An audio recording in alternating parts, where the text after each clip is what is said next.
Yotox anti-moustique mooy aar mag ak ndaw ci bépp matu-matu yoo am na booy piis ci rido yére ak moustiquaire ak booy diw ci yaram. Val d'Afrique moo leen di may seen journal de la santé. mbokk yi asalaamaaleykum dal leen jàmm ci seen xibaaru wér-gi-yaram ñu dem ci Thiès jàngale ci li nga xam ne si moom la ñuy jëfandikoo ci wàllu lekk ak dund ci bërëbu jàngukaay yi ca Thiès école Daniel Brottier moo tàmbali di expérimenter programme bi ñu naan Good Food for Cities bu ONG belge bi ñu naan Ricolto. Équipe pédagogique bi day li mu bëgg moo di soppi li nga xamee ne si moom la xale yi di dundee ngir seen wàllu wér-gi-yaram gën a yaxan mbirum consommé local nag moom lañ fay jëfandikoo. Thiès ñu déglu si nettali bu Babacar Ndaw. programme Ricolto ñu tàmbali ko ci l'école Daniel Brottier bu Thiès ci atum 2022 lépp lu ñuy lekkati muy lu sell sa ñoŋ madame Kane Anne Catherine di chargée de programme ci Good Food for Cities jàpp na ne tey jii wàllub soppi dundin beeg lekkin bi lu jaadu la. li ñuy lekk dafa am solo ci suñu santé ci suñu wérgu yaram donc dafa war a nekk lenn loo xam ne dañ koy seetlu lenn loo xam ne dañ koy tànn et puis képp ku jot nga mun a jottali sa morom li ñuy lekk bëri na mais li nga xam ne ni que moo baax ci suñu yaram di ñuy jëmale kanam loolu moo jafe te loolu la ñuy wax fii tey. xalaat boo rafet bu nga xam ne tàmbale nañu gis li nga xam ne mooy jeexital bi bu ñu sukkandikoo ci directeur bu l'école Daniel Brottier Pierre Khartine. gërëm sama parents d'élèves yi parce que tey ñoo nekkoon suma cible dama bëgg ñoom ñu gis li xale yi di lekk école xale bi nee na moom mooy tànn lu muy lekk loolu parent bi bu ko gisee bu yeggee kër ga dina yombalal liggéeyu parent bi dina yombalal aussi xale bi lu muy lekk gërëm it madame Anne Catherine nga xam ne moom mooy chargé projet bi te école Daniel Brottier moo nekkoon école phare waruñu daanal suñu loxo waruñu échouer. bay dundee lu mën a nekk la rawatina bu sell loolee xalaat bi ñu ngi ko tàmbali ci commune bu Thiaroye-sur-Mer tax nag seen lëkkaloog Ricolto gëm nañ ne tey indi na leen ay jeexital tey seen projet sama fondé sama ndekki yóbbee na leen ñu am benn raaya prix international Ndeye Safiatou Ndiaye moom la ñu denk lépp lu jëm ci wàllu wér-gi-yaram njàng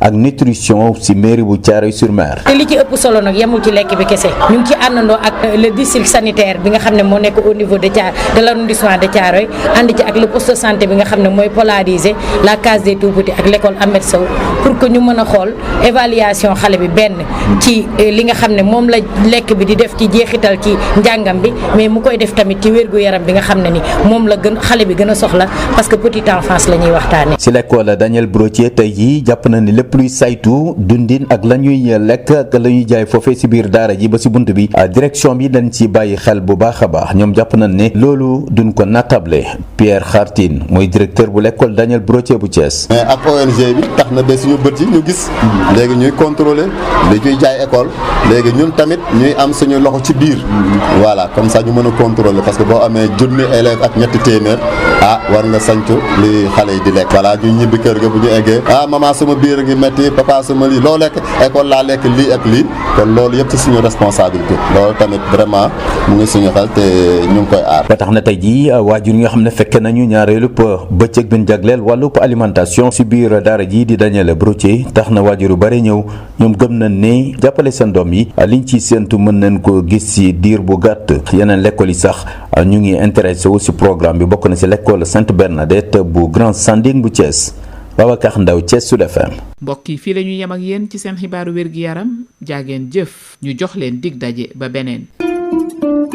Yotox anti-moustique mooy aar mag ak ndaw ci bépp matu-matu yoo am na booy piis ci rido yére ak moustiquaire ak booy diw ci yaram. Val d'Afrique moo leen doon may seen journal de la santé.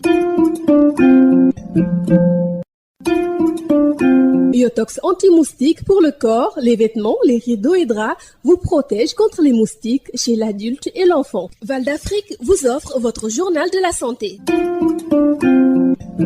Bonjour et bienvenue dans Info Santé. Éducation nutritionnelle en milieu scolaire à Thiès, l'école Daniel Brottier expérimente le programme Good Food for Cities de l'ONG belge Ricolto. Il s'agit pour l'équipe pédagogique de changer les habitudes alimentaires pour la santé des potages. Le consommé local y est développé. Thiès, la correspondance est de Babacar Ndaw. Pour les membres de l'organisation belge Ricolto, le message est clair. Il faut changer les habitudes habitudes alimentaires en milieu scolaire. Madame Khan Anne-Catherine, chargée de programme Good Food for Cities pour approvisionnement des villes en produits sains, nutritifs et durables à Ricolto. Changer les habitudes, ça se fait pas du jour au lendemain. Donc c'est un travail de longue haleine et on a commencé en 2022 et là je pense qu'après la sensibilisation, tous les acteurs ont compris le message qu'on essaie de faire passer, que ça soit les élèves qui sont sensibilisés dans les classes, que ça soit les parents, l'ensemble de la communauté éducative. Le message, il est simple. Tout ce qu'on veut, c'est changer les habitudes alimentaires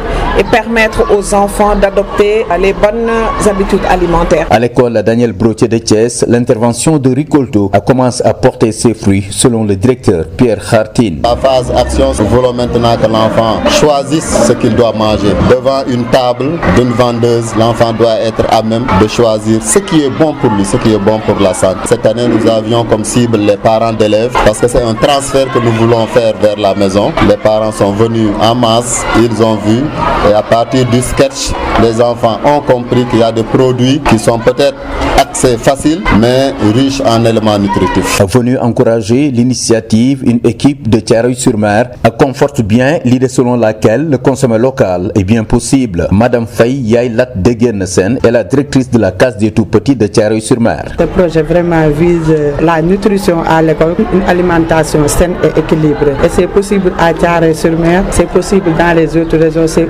possible dans tout le Sénégal. Les enfants prennent le petit déjeuner à la maison. C'est le goûter, c'est le remplacement du goûter. Comme c'est une tradition, les écoles préscolaires, les enfants prennent le goûter. On a vraiment initié la nutrition à l'école, c'est-à-dire le consommer local. On a commencé par le fondé à l'école avec la participation des parents, avec l'aide des bonnes volontés pour vraiment booster la nutrition, assurer une alimentation saine et équilibrée du lundi au vendredi. À l'école Daniel Brottier de Thiès, le contrôle de l'alimentation des potages est de rigueur, rappelle le directeur Pierre Khartine. 1327 élèves. Nous osons croire parce que nous avons une chargée du suivi du programme à l'école. On a une enseignante qui se charge du volet sanitaire, volet sécuritaire. Elle fait la ronde aux vendeuses qui sont au portail. Elle surveille aussi tout ce qui est vendu au niveau de la buvette et à l'intérieur de l'école. Il arrive que des élèves, même entre eux, si un élève amène un chip, tu vois son voisin qui arrache ça et l'enfant comprend pourquoi l'autre a arraché. Ils ont compris. Déjà, le programme suscite engouement du côté d'autres établissements de Thiès. C'est le cas de l'école Sainte-Bernadette de Grand Standing. Babacar Ndaw, Thiès Sud FM. Ça n'est tout pour Info Santé. Merci de l'avoir suivi. Nous vous donnons rendez-vous pour un nouveau numéro.